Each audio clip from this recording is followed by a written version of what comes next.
going to get started. Welcome to Megaplex for those of you online. This is the Meet the Guest of Honor panel. And everybody, we're very happy. We'd like to introduce a really great guy, a wonderful artist within the fandom. This is Chad Krueger. So Chad, why don't you tell everybody a little bit about yourself, where you're from, and kind of what inspired you to start drawing, and what your favorite video game is, and all that stuff. Hello, Chad.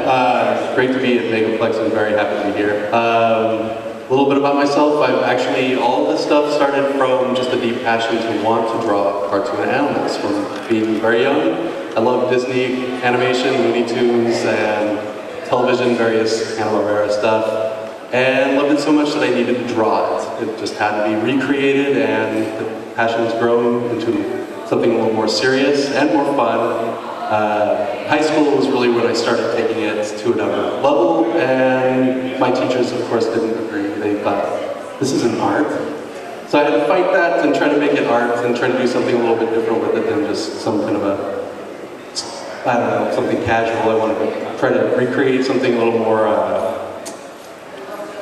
more unique, and it's continuing. I'd like to keep trying, and it's a lot of fun. EB, why don't you bring the other mic up here for this part of the interview process, and then we'll run that out to the audience in a minute. Check.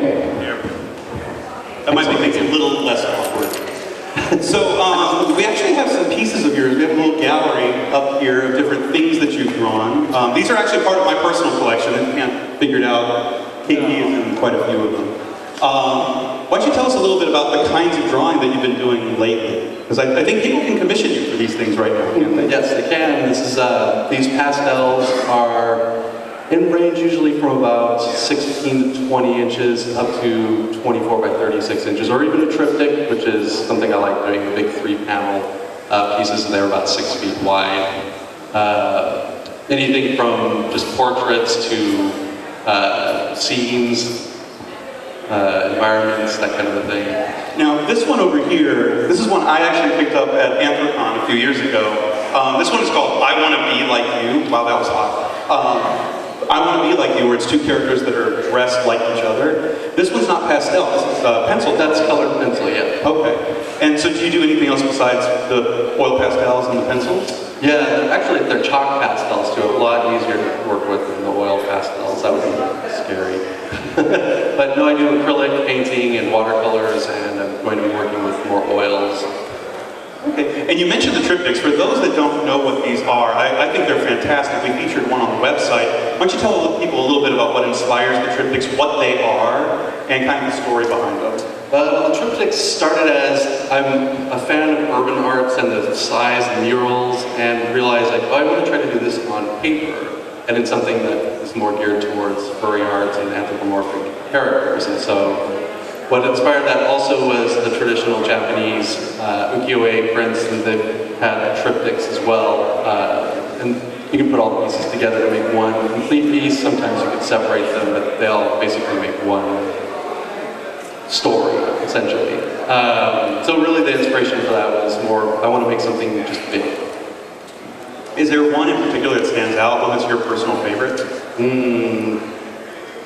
Well, maybe it's the first one that comes to mind. It's called Wind Bending Reeds. I did that back in 2004 for Con for Northwest, and it's based on a Yoshitoshi triptych of a samurai being stalked by bandits, and he's playing a flute, and it's charming the bandit to basically not attack him. But this one is a fox and a ninja. Fox ninja and a samurai dog attacking each other.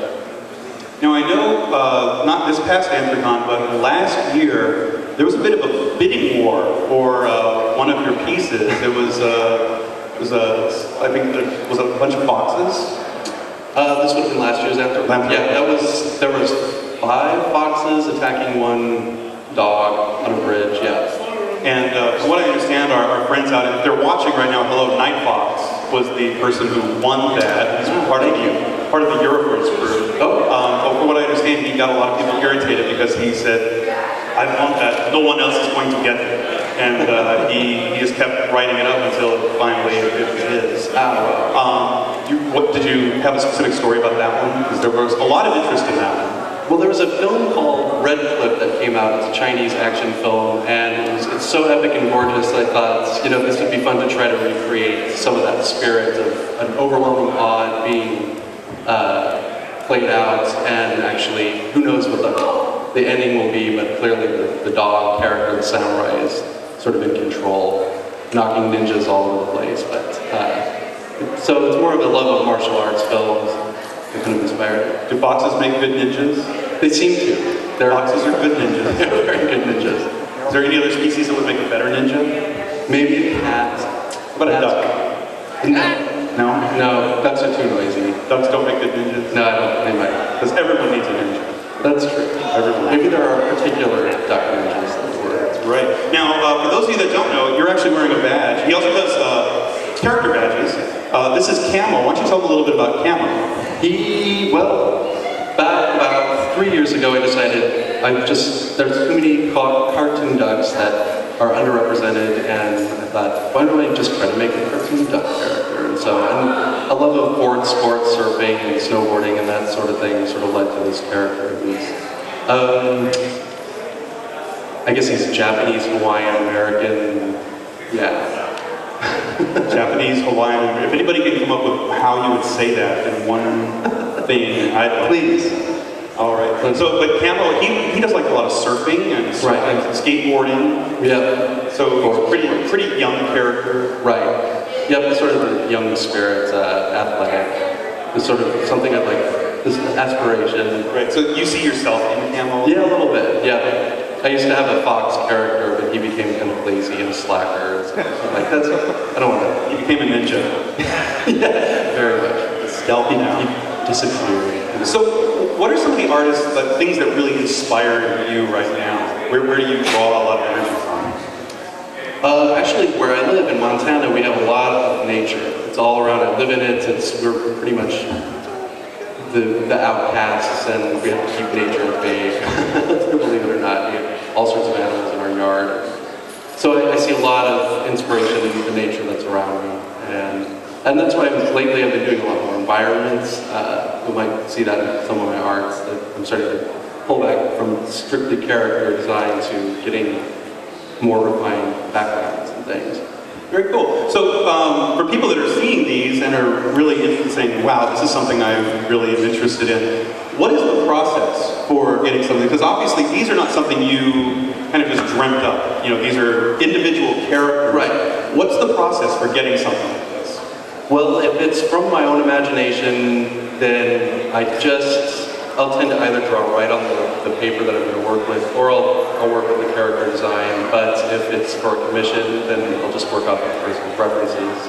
Right, and what I was getting at, actually, for those that are wanting to commission you, what is kind of the process? They contact you, what do they have to give you in terms of descriptions or provide you for reference? How do they get started with that? If they have a visual reference, they can send it along, and I'll try to discuss with the person exactly what they want, if they have an idea, or fish out any ideas, or suggest something, or if there's a written description, then that works as well. But any dialogue or email or in person would be just fine. Is there a commission that kind of stands out in your mind, one that was really it was either interesting or kind of touched you a certain way, or you had a connection to it? That was a very good question. I think, to be fair, that virtually any one of them has, because I try very hard to be as direct with the person's intentions and their desire for the piece. I want to get exactly what they want, or bring something more to it. So that's really hard to say. I think each piece that I do is original. I don't sell prints or anything, so I want each piece to be its own entity. And I never thought about it as much, but I realized that every piece, I think, is something that's special, so nothing really stands out. Is there a character you really enjoy drawing, like a special species, and is there one that you find just incredibly difficult to do? I really enjoy canines. I'm working more on cats, like tigers. I enjoy drawing tigers now, and of course ducks. not a lot of opportunities for that one. But I don't think there's a species I don't like drawing. I like drawing. Lately I'm doing dragons too. So. Cool. So if someone came up and said, oh, I don't know, you had to draw this samurai cockroach. You know, that would be fun. That would be fun to draw a samurai cockroach. And unique. I like creative, unusual ideas too. They're fun to work with. So I think we just set up a commission with someone on the front row over here. Like I said, but is there anyone that you find really difficult? Not at the top of my head, actually. Nothing? No. I've actually, anything. Dinosaurs to fish. I used to draw sharks and whales as a kid all the time. So there's really no limits. I think you can go anywhere and I enjoy it. So I know there's one question now that absolutely everybody here needs to know the answer to because, you know, I'm sure everybody has thought about this. What do you think of the mermaid on the t-shirt shop right in front of the hotel? I think it's hilarious, actually. It's so giant and strange, and I've never seen anything like it. So I'm from Northern California too. We have a lot of tourist traps there, and you've never seen a 20-foot tall mermaid before? No, it's bizarre. So we actually took Chad when I drove him in. We took him down to go get a couple of grocery items, and he was exposed to the tourist trap area with all its neon and very funky buildings. Are you kind of digging what's going on? Actually, I think it's hilarious. I mean, I like the kitschiness, and it's pretty unique. I didn't expect it at all, so it's kind of funny. And we also, if you run out of clean clothes, you can just go to a t-shirt shop and exactly. buy 5 as burn these and then go and get some new. I would not burn those. No, burn the Megaplex shirts. Everybody like the artwork by the Megaplex shirts? This is actually Chad's artwork, by the way. And did everybody catch there's a little hidden sprite in the t-shirt art? If you notice what t-shirt the fox is wearing, he's actually wearing a Joust t-shirt. Yeah. Chad, why don't you tell us a little bit about why Joust? Joust rules, that's why. I love Joust. When I was a kid, that was the game I was part of that. It had a little chair and everything. It's the best game. It still is, so I love Joust. You were playing Joust outside last night? What was your and this morning. What was your high score so far? Last night it was just 144,000, so. And I can do 5,000 before I die. It's so fun. I love that game. Yeah, when I was exchanging emails with Chad, we told him we had a surprise for him, and his first question was, you have a video game theme, does it involve knights and birds? And it does, yes. Yes. So if there's something that you wanted to share, something about like your artistic history or something you've learned, what would you want to share with people? That it's, for me, doing this is expression, and it's a really great way to connect with people. I find that it's a great way to kind of free my mind, get myself into a place that I can escape to, in a place that means something in a different way. You can't see these things other than fursuits, but furry characters are exclusively from the imagination, and so I think that it's important that there's a lot of it. I want more, I want to see more of this, and it's great that the fandom is building. And I just want to keep going with it. I want to see it get bigger. I'd like to see more avenues so people get more creative, and I'm starting to see that a lot too. It's exciting. And you mentioned that you're in Montana right now. Where have you lived in the past? I lived in Northern California, grew up there, and then moved to Spokane with my family, Spokane, Washington, and lived there for a couple of decades, actually. Anything that you see different between like that area, something that maybe influenced your artwork in a little bit different tangent than someone that say maybe grew up in Chicago or the Northeast or in the South? Interesting, I think it's hard to say because down here in Orlando, it's everywhere. There's furry stuff all over the place, whether it's, just commercial art or work. But even the buses have like paw prints on them and stuff, I've noticed. It's hard to say that if it's a specific regional thing. I'd say maybe certain areas like Montana has a lot of characters. They have a lot of animal totems, a lot of stuff. I think it has to do with the tribal lands. There's a lot of reservations and stuff up there, so there's a lot of influence to that. But California, I don't know. It's hard to say. Now, we actually have a piece of artwork here that you haven't seen in a while. We brought it up here for you. Now, these are actually some characters of yours that you created, and they've been used in a lot of your artwork. Can you, we'll have people be able to come up and look at these in a little while. Can you tell people a little bit about the wolf and the dog character?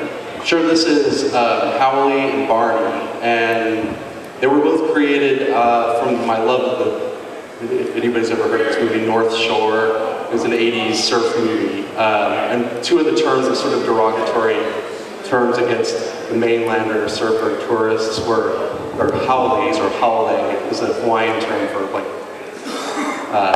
mainlander, and then Barney is just a nickname they gave this kind of cheesy surfer character who's kind of an outsider. So I thought, and this is actually the further confusions theme for the year. So, but these characters appeared in a lot of drawings that you did over a period of time. They appeared quite. Yeah, actually, Howley there is I've got it featured in one of my triptychs called Hey Nalu, and he's surfing on this massive wave. Also inspired by North Shore. And if you check out the Megaplex website, that triptych is on the website right now. Right. You can see it there. So, are you planning another triptych? Mm-hmm. Oh yes. There's something that has been made that will be at another convention in the future, and there's going to be more, but I'm not sure yet. Now, you didn't go to a lot of conventions for a while. You were going to some cons, and you disappeared for a while, and now you've come back. What was going on? It was kind of a regional issue. I was being in Montana. There's not a whole lot of chances to get out and get to any local cons because it's sort of nowhere near home at this point. You could go to Montana Con. Yeah, there's a MISCon there actually in Missoula, but that's kind of small. Then, no real reason in particular. I think it was just more like I needed a plan, get myself organized to come to more conventions. And then it was further confusion last year at the Anthrocon, actually, yeah, this year too, and then now Megaplex. Cool. And now when you're in Montana, you live on a ranch. Yes. And this guy is strong. We went and picked up some stuff at the sponsor suite, and the banana boxes were rated for 40 pounds, and so we were stuffing as many sodas and things as we could. You were just 40 pounds. Yeah, you were just tossing those things. Like Dingo and I are having to struggle to lift them, and you picked one up with 2 fingers and lifted it in the car. What you were talking about bailing and stuff. What do you do while you're on the ranch? Well, I'm a ranch hand, so I basically work with my boss. We move cows and feed them. You pick them up? I don't pick the cows, but I get to pick up bales of hay that they make every year. And they're about 70 pounds a piece, so now I'm doing like one in each arm. You're picking up 70-pound bales. Kage, we need to get this guy on security for Anthrocon. But I can lift his people. But so you're picking up a lot of heavy stuff. Yeah. You're staying pretty fit. Yes, I'm trying. Lifting bales of hay is a good way to stay fit. Yeah, it's helping. Anything that you really get a kick out of on the ranch? Something you really enjoy doing? Well, when it's snowing, I'm snowboarding. We have lots of little hills around, so that's whenever I get free time, I'm out on my snowboard. And do you fursuit? Yes, I do, but not much. I need to start getting more involved. And what characters do you have? Well, I've got a Daffy Duck. Daffy Duck? Okay, so that's the beginning? That's the beginning, and there'll be more. So if you were going to develop your ultimate fursuit design, would it be camo? Or yes, yeah, it would be. And something I want to be able to see through and function, and so I can actually do snowboarding. Okay. One snowboard in fursuit. I bet there's a couple of builders around here that'll probably be talking to you. Awesome. What else would you want to do? Other characters you might be interested in? That is a good question. I'm not quite sure at this point. Would it be maybe a canine? Yeah, I'd probably have a fox and a dog. I would like to have hundreds of fursuits. You and me both. I'm on my way. That would be awesome. Well, why don't we do this? Why don't we see if we can get a few questions from people in the audience? I know there's people that wanted to ask some questions. EB, can you run the mic out there? Is there anybody? Raise your hand. I see some hands going up. There's a hand. There's a hand. Hi. Hello. Mr. Krueger, what is your drink of choice? Could you repeat that? What is your drink of choice? Ooh, I like martinis. I'm a big martini fan, and I'm a snob. It's got to be no vodka. And olives. All right, anybody else? Questions? Don't be shy, there's one. And I also like coffee. Coffee. Like the big piece that's at the bottom there, how long does it take you to make something like that? This one? Or Yeah. The little one? The bigger one. Well, it's a really big That would be, it depends on the complexity. Sometimes it can be a day, or sometimes it can be a couple of weeks, just depending on how detailed I want to get it, or if I feel like it needs more improvement. And it also depends on deadlines.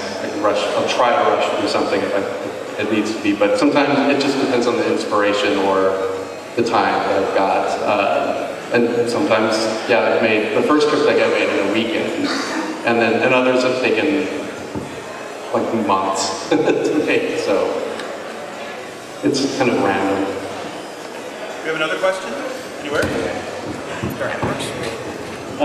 Have you ever seen something that was such an inspiration to you, or even woken up in the middle of the night and said, I have to draw that right now, and stop everything you're doing and start drawing? Yeah, I've done that many times actually, and anything specific I couldn't tell you, but I have had moments where I've woken up from something and then had to at least write the idea down, which is a good habit to get into. I used to not, and then I don't know how many hundreds of ideas are just slipping through cracks, but yeah, there are times where I'll be playing a game, or if I'm out in the field working cows, I'll have to write down the idea. So it comes at strange times. Okay, Kyle? You mentioned that you do samurai art. Or no, yes, sir. Yeah. How are you at high tech? With high tech? Yeah. Subjects? I haven't had enough experience with that actually. I like mecha. I'm really interested in doing like robot designs. And actually I have a character that I'm developing that's a robotic dog, so it's... I might have something for you. Cool. Another question.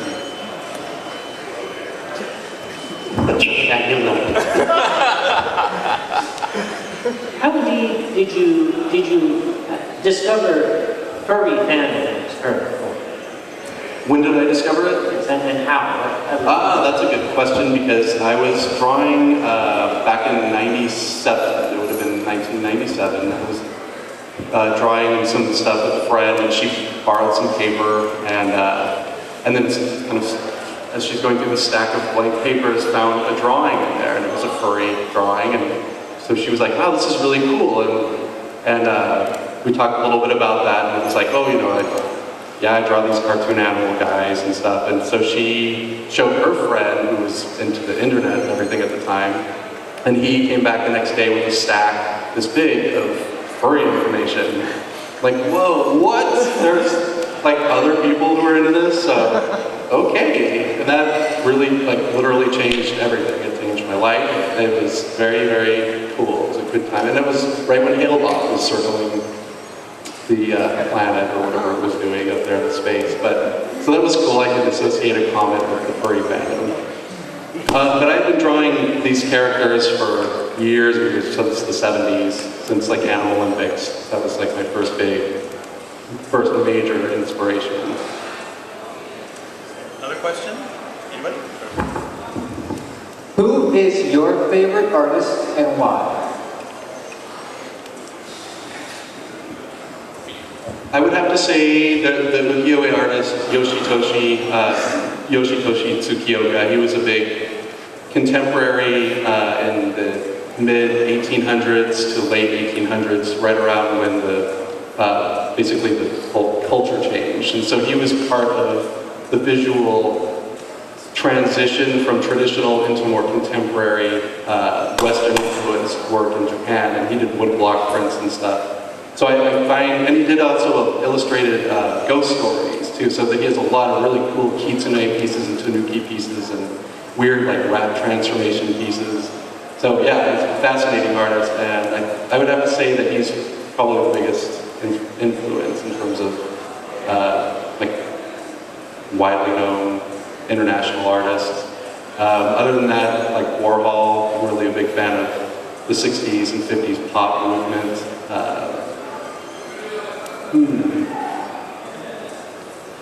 It's hard to say.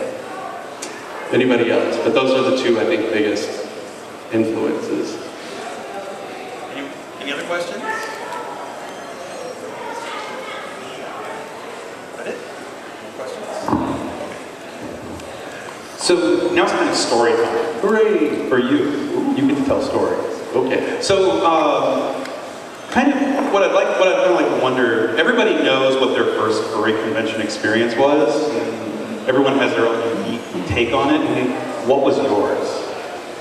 It was at Conifer Northwest in '99, and actually it was on the Fursuit mailing list. There was sort of an email mailing list for a while that I can't remember what it was called before then, but anyway, I was on there talking to a few people, and I knew Jimmy Chin through that, and so he said, "Hey, guess what? I'm going to be guest honored at this convention in your area, so you should come." And so my boyfriend Marty said, "Yeah, you should try showing some art." And so I went and had like 25 pieces to show, and they were all not for sale because I was like, "Does anybody care about this stuff?" And I did decide on one piece for sale. It was a big pastel, and somebody bought it, and it even went to auction that year, so that was exciting. And so that started it. My first reaction was, I was a little nervous because I didn't know what the response would be and what to expect at all, but I was already kind of familiar with the furry fandom, and it was exciting. I was definitely more excited than... And you tend to stay more in the dealer's room at cons.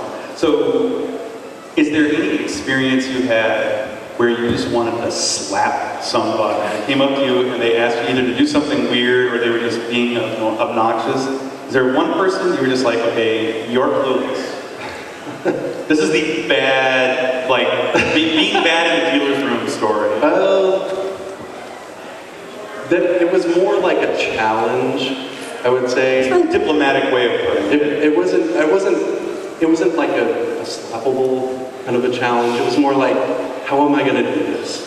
This is going to be very, very difficult. And so, yeah, I don't know if I could describe it other than the references I was given were very, very vague, and I had to do a very complicated piece off of that. So it was more like, okay, and it worked. It worked out actually pretty good. It took a long time, but it did work.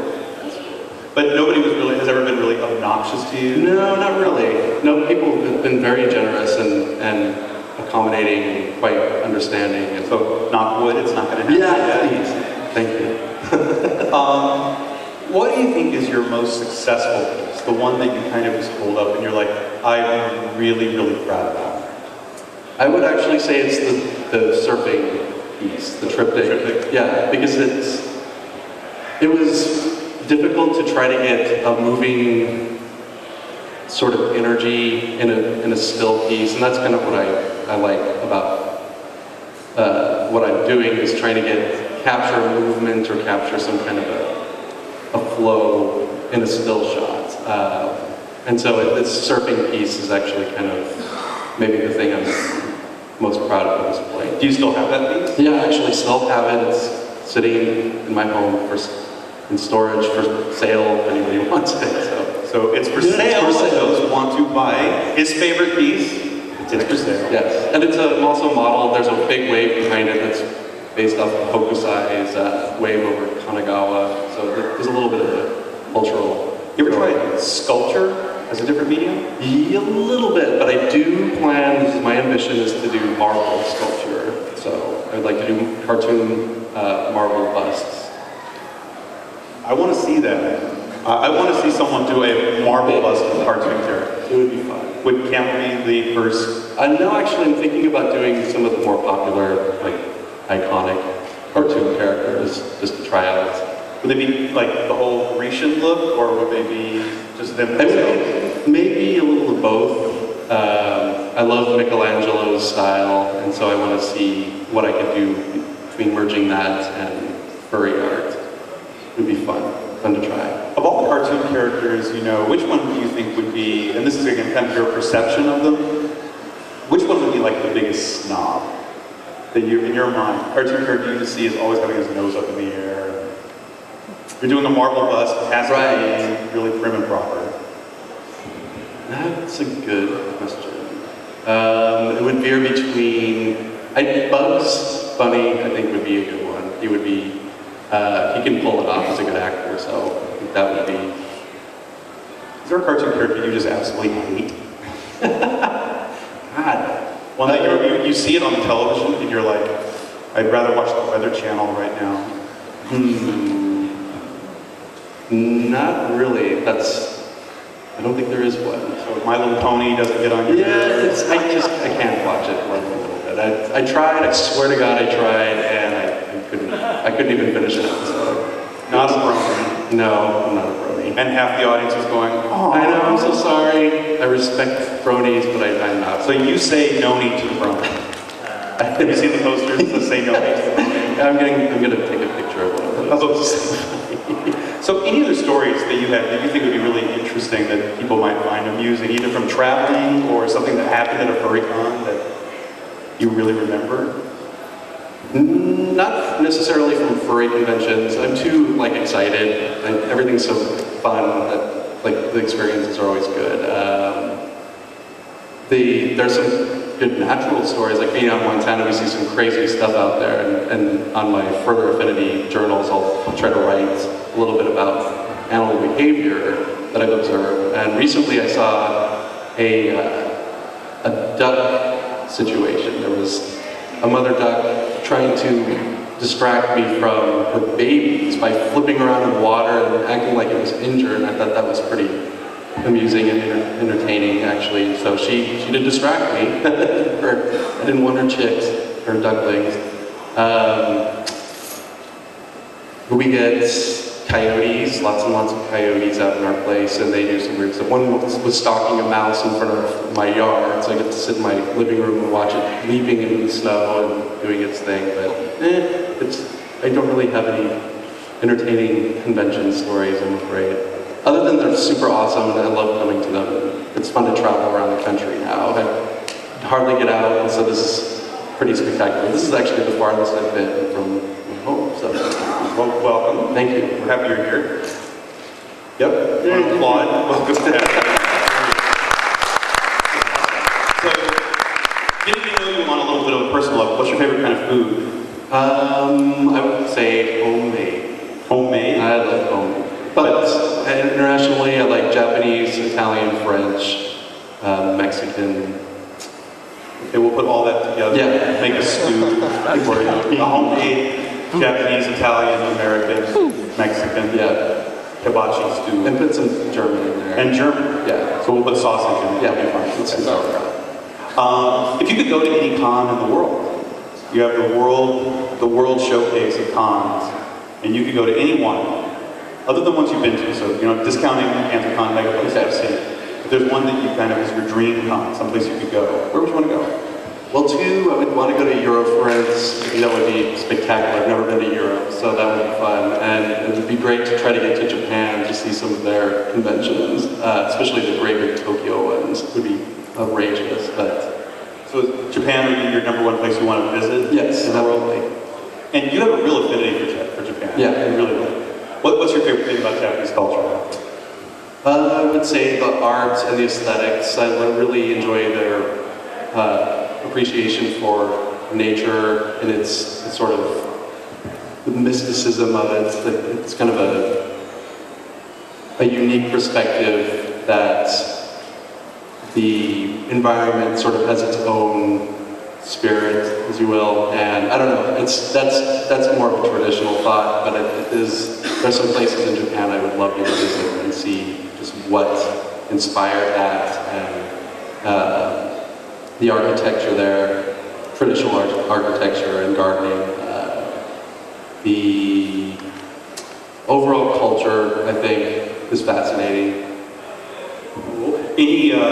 Any specific other areas of the country that you want to visit? Of the States? Of the States, yeah. Well, I'm almost all of them now. The Midwest, I'd like to try to get to Chicago or Midwest Fur Fest, I think would be a lot of fun to get to. And then also the Rocky Mountain Fur Con would be cool because it's kind of in the neighborhood.